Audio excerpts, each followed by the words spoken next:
household. Research on diarrhea will save the helpless children, not in hundreds, but in thousands. So ultimately, the science also has a value associated with it. What does the science show? If you can create a cure for AIDS or a vaccine for AIDS, I am sure the vaccine for AIDS will be many times more superior in its accomplishment, though the scientific character of these two achievements are equally great. So therefore, as a students of science, the Ambedkar's life and teachings teach us that science should also have a value associated with it. Science doesn't operate in a social vacuum. Science doesn't operate science certainly operates in a social milieu. How should the science liberate the life of the people? The objective of the science is not just to wander in the theoretical world, but apply it to the common man's problems and find solutions to this. For example, today we are talking about frugal engineering. Frugal engineering refers to developing low-cost technologies. Well, frugal engineering can develop a low-cost car. Frugal engineering can also develop a low-cost laptop. Both are great scientific achievements. But if you are inspired by B.R. Ambedkar, you will not treat the both alike. Well, both are equally great scientific achievements, but a low-cost car will make the life miserable on the roads. It will result in greater consumption of fossil fuels. It will result in accentuating the problem of global warming. Whereas discovery or invention of a low-cost laptop can bring education to the millions and millions of deprived children. That is the greatness of a technology. Now tell me, if you are inspired by the Ambedkar's life, the way you look at society, if you are a filmmaker and inspired by the Ambedkar life, perhaps you will come out with the films like Jai Bhim or films like India's Great Kitchen. But if you are not inspired by Ambedkar's life, you will end up producing the great films like Pushpa or Pushpa 2. Both are films. I am not denying them. Both are great artistic works. I am not even denying. Perhaps the Pushpa may be the much greater artistic work than Jai Bhim. But the films like Jai Bhim and the films like India's Great Kitchen, whose Hindi version has recently come, but I was told that it is a toned-down version of the Malayali film. But certainly India's Great Kitchen talks about the enslaved life of a woman in an average Indian household who continues to contribute unpaid work, often ignored by the family members, not even acknowledged most of the time. And ultimately, that microaggressions in that homemaker turns her into a rebel. This is what Ambedkar taught us. So the progress of a society is measured by the progress of a woman that the society has achieved. Quite unfortunately, Ambedkar is treated as a leader of the marginalized sections, but as a leader of the socially oppressed communities. But let me tell you, if you read Ambedkar properly, you will certainly not accept this kind of an argument. It is true that he has liberated millions and millions of people. I am not denying that. He created a great social consciousness. I was traveling from Guntur one day in an air-conditioned bogie. And that was the day on which there was a massive Dalit rally in Hyderabad. Hundreds of people entered the train without tickets. They even entered into my air-conditioned bogie also. And let me tell you, when I was asked to wake up, one old man came and said, "Leve kurcho, nenu kuda kurchovali annadu." Adendaya nenu reserve cheskunna, double katti idi air condition ante okkasari itla chusanake. ఈ రైలు నువ్వు కట్టావా, ఈ రైలు నువ్వు నిర్మించావా అన్నాడు. కాదు అన్న. ఈ రైలు పట్టాలు నువ్వు నిర్మించడమా, నీ తాత నిర్మించిందా అన్నాడు. కాదు అన్న. ఈ రైలు నీది కాదు, రైలు పెట్టాలు నీది కాదు, నువ్వు పండుకున్న బెర్త్ కాదు, అవన్నీ మేమయ్యా తయారు చేసినాయి కష్టజీవులము. మేము ఎన్నడన్నా రిజర్వేషన్ అడిగినామా? ఒక్కరోజు మేము మాకు కావాలంటే నువ్వు నీ రిజర్వేషన్ అంటున్నావు అన్నాడు. I was simply shocked. I have read Ambedkar many a time, but I failed to acknowledge that the teachings of Ambedkar created such a wonderful consciousness in that old man. I simply stood up and said, నేను పండుకోవడం కాదు నిలబడి ఉంటాను నువ్వు ఇది కూర్చోండి అని చెప్పినాను. ఎందుకంటే I salute your consciousness. But how did that consciousness come to that old illiterate man from a remote village of our state? That consciousness was created because it was Ambedkar who has educated the masses, who has mobilized the masses, who has agitated millions of minds. So the life and works of Ambedkar are not just teachings for the marginalized sections. Certainly he is the champion of the marginalized. There is no second thought about it. The marginalized should have a reason to celebrate. Today they are living with a sense of human dignity, essentially because many other great leaders thought about it. Gandhiji thought that by reforming the minds of the people, we can bring about social equality. That was the Gandhian thought. We have nothing against it. Gandhi is a great man. But he believed that by preaching society, by creating a spiritual consciousness in the society to treat all human beings alike, the society will change.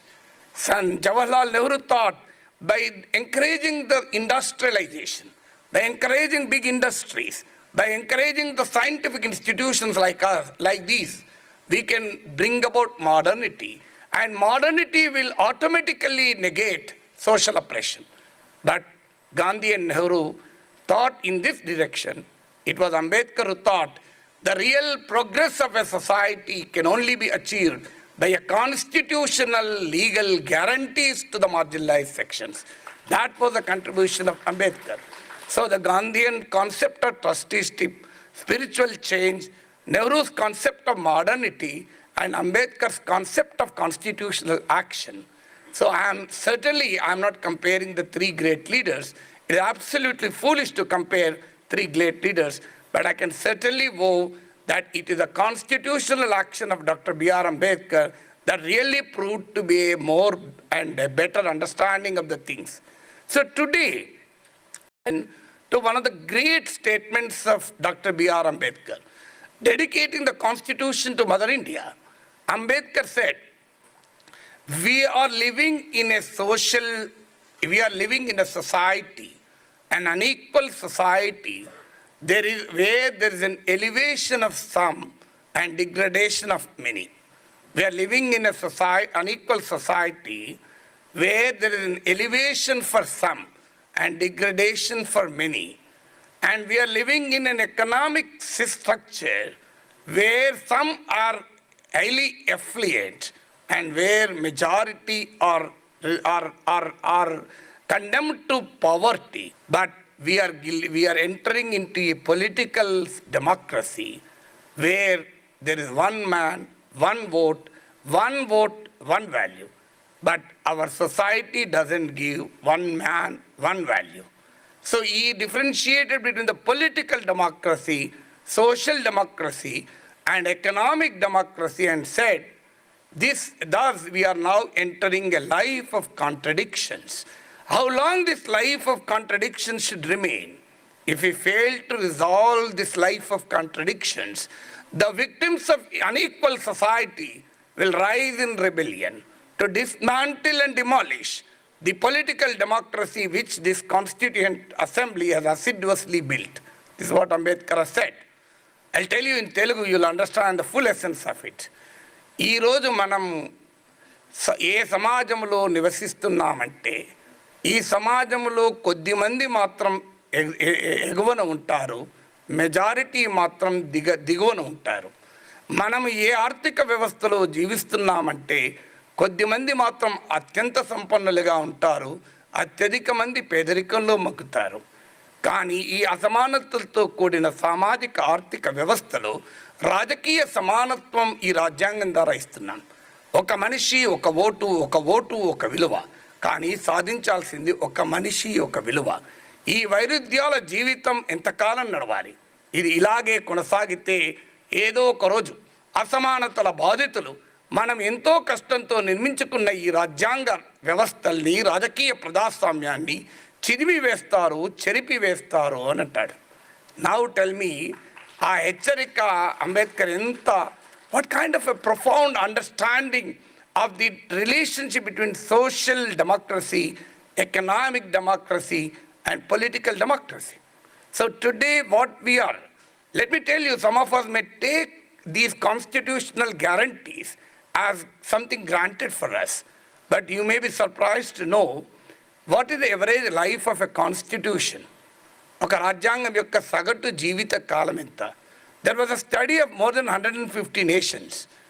The average lifespan of a constitution is just 17 years. And today, we have a constitution with all its shortcomings and limitations. We have a wonderful living and kicking constitution for more than 75 years. It is because that itself is a great salutation to Dr. B.R. Ambedkar. And this constitution gives us freedom. This constitution gives us a life. He was in favor of nationalization of industry, nationalization of land. Many people talk only about his social radicalism. Many are oblivious to the economical radicalism which Ambedkar has exposed. Well, I'm not telling that the nationalization of industry, nationalization of land may not perhaps be the ideal situation today. We are living in a free market economy. But certainly the spirit of that is equally relevant today.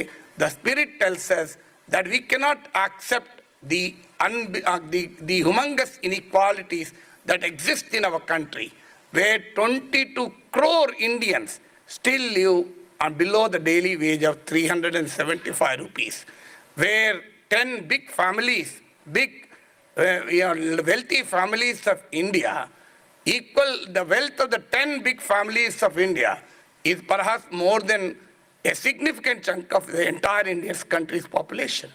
So the question comes is, when we celebrate Ambedkar Jayanti, it should be a symbol of resistance. It should be a resistance against all forms of oppression. We should, in fact, why did I say we should internalize these ideals? Well, if we internalize these ideals in our family life, I'm sure our Indian family will be a more democratic family. If we internalize Ambedkar's ideas in our institutions will perhaps be a more democratic institutions. So the ideas of equality, liberty, and fraternity with the Constitution espouses. Look at what Ambedkar has said. This is a country with enormous diversity. This is a multilingual, multi-ethnic, multi-religious society. That this society should only be secular. This is what Ambedkar strongly believed. For him, secularism is not, many people these days think that secularism is anti-religion. Secularism is certainly not against religion. Secularism doesn't advocate an irreligious society. Secularism only advocates irreligious state. The state has no religion. Society will continue to have the religion. See the finest balance between personal right, individual's fundamental right to faith. So the Constitution says every citizen of this country can profess, practice, and propagate religion. At the same time it says the state has no religion. These two things seem to be contradictory to each other, but certainly not contradictory. I'll give you a small example to understand the very concept. If you are a Hindu judge, you live your life according to Sanatana Dharma. You follow Vedas, but when you go to the court, you will not give judgment based on Vedic scriptures. You are an avowed Muslim. You live according to Quran, but when you go to court, you will not give judgment based on Shariat law. You are a devoted Christian. Your life is certainly follows Bible, but your judgments are certainly not biblical. For a Hindu judge who follows Sanatana Dharma, for a Muslim judge who follows Quran, for Christian judge who follows Bible, the common text when he sits in the chair of a judge is the great Constitution of India. So that is what Ambedkar tells us. How should we differentiate our personal life? In personal life, you have liberty. In your personal life, you have liberty of faith. But as Supreme Court said, your personal belief in faith cannot be brought into the public life. So when it comes to the public life, it has to be truly secular. Can there be any better enlightened understanding of the religion, citizen and society, state These are four institutions: state, citizen, religion, and society.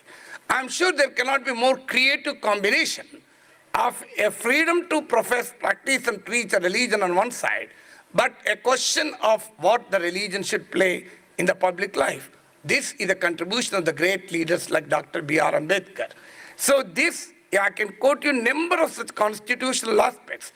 The state of Telangana wouldn't have been reality if Ambedkar did not postulate his position on Article 3.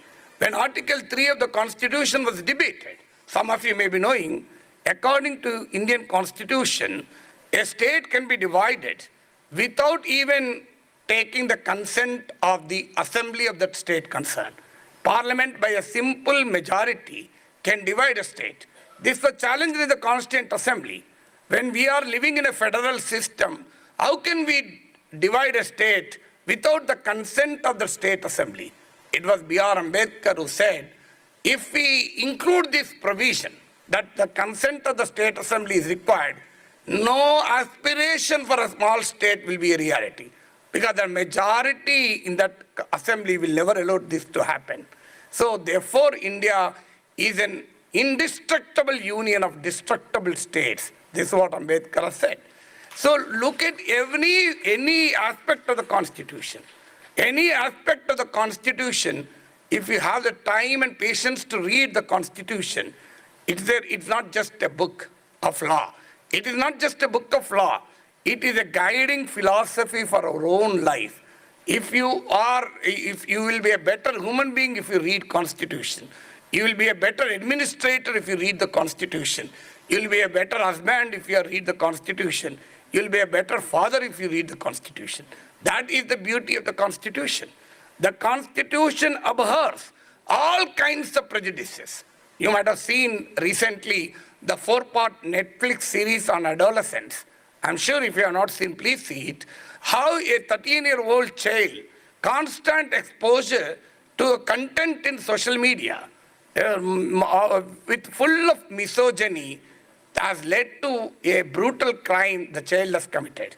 So what does it indicate? It indicates that a prejudice can lead to any kind of unbelievably criminal activity also.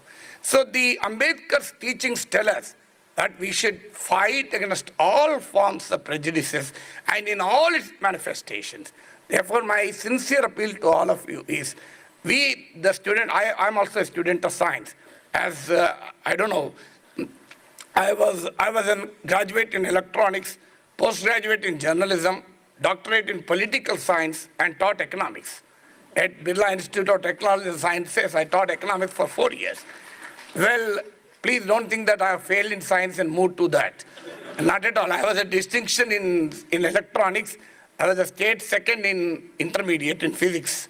So nothing prevented me, but out of interest, I moved to social sciences. But that's the reason when I've been using the word as a student of science. It is a constitution that tells us scientific temper. These science institutions can learn from the teachings of Ambedkar that the scientific research is not value neutral. Scientific research should also contribute to the social emancipation, economic emancipation. When I always look at my kitchen in my house, I am always remembered of how much difficulty my mother has faced to produce a idli batter and a dosha batter. I still remember how my mother has to face a lot of things, a lot of problems in the kitchen. Today, when I see a gas stove, when I see a pressure cooker, when I see a grinder, I feel how science has transformed the life of a mother in the kitchen. So therefore, the science and technology should emancipate the lives of the people. It should create a more egalitarian society. That's the lesson. Standing in front of a galaxy of scientific people, I can only urge you, these three great institutions which made unbelievable contribution to the progress of India. I am not telling because you invited me. I am telling because I truly believe and have a great admiration for these three institutions. I am sure this is the time for us to rededicate science for the cause of common man. Thank you very much for a patient hearing. Thank you so much for your time and accepting our invitation to be the chief guest here.